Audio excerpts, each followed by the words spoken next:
کسی سوال کرده است که داملای مهربان از شما ای پیشوای بزرگ این مشکلات رو میخواهیم که فهمیم. خب بعد از فتوای مفتی شوهر اول آمد چی می شود؟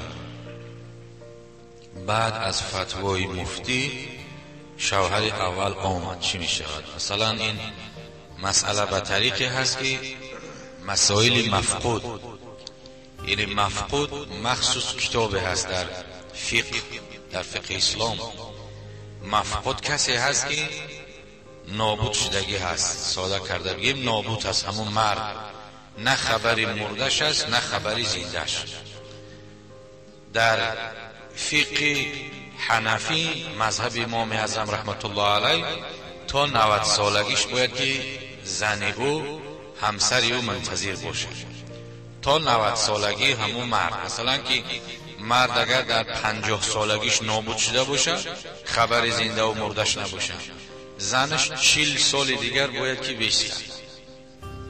40 سال که ایستاد تو شوهرش در 90 میدروید، 90 که در آمد باز عیده میپوید و بعد میتونه شکن از 90 بسازه.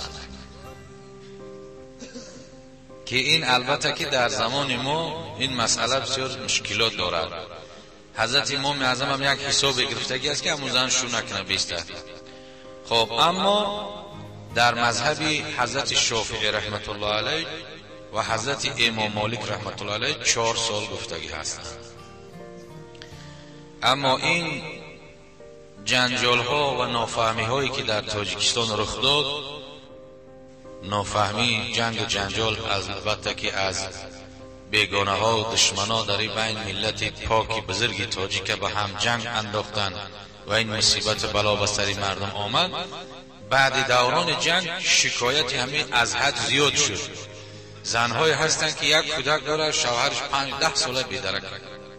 زنی هست که هم شوهر کرده بود کودک هم نداره، تا حاضرین 6 سال یا 10 سال گذشتگی است بیدرک هست. البته که اون جوان است، اون در حیات در کار زندگی میخواهد، و همین خاطر ضرورت شد. ضرورات مباح میگرداند محظورات. یعنی وقتی که ضرورت شد، فتوا مفتی جمهوری تاجیکستان با همراه شورای علمای تاجیکستان فتوا به 4 سال دادگی هستند امروز.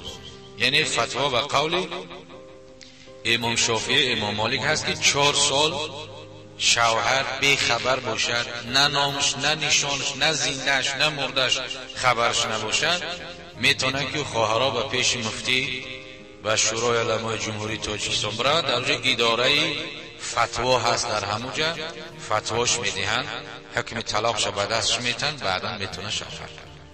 خب اینجا این سوال دادگی پرسیده است که بعد فتوا دادن مفتی مثلا شوهر کرد و یکی شوهرش با پیدا شد چی می شود؟ خب این مسئله همین خیلی است که مفتی اولا فسخ نکاح میکنن. وقتی که مثلا این خواهر یا مادر به پیش او رفت، اولا باید که نکاح او را فسخش کنن، نکاحش بیکار میکنن. بعد نکاح بیکار کردنش عیده میپاید و بعد اون شوهر دیگر میکنن. شوهر اولینه که گشت آمد دیگر حقوقی با او زندگی کردن نداره، چون که نکاح اونها را مفتی فسخ کرد، بیکار کرد. یعنی در فسخ نکاح مفقود فتوای مفتی کافی است، فتوای مفتی کفایه است. اما سوال جوابش همون میتونه. خب جواب این مسئله همین است.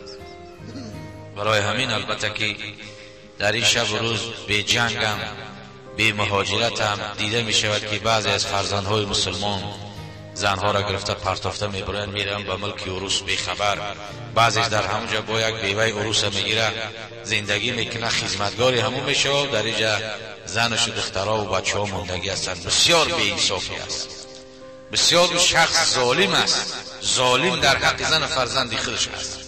از این احتیاط باشیم. البته ضرورت هست، رفته برای حاصل کردن نفقه اهل عیال ضرورت است، اما بی ضرورت رفته در اوج ایستادن پروا نکردن این گناه است، بسیار گناهی بزرگ است.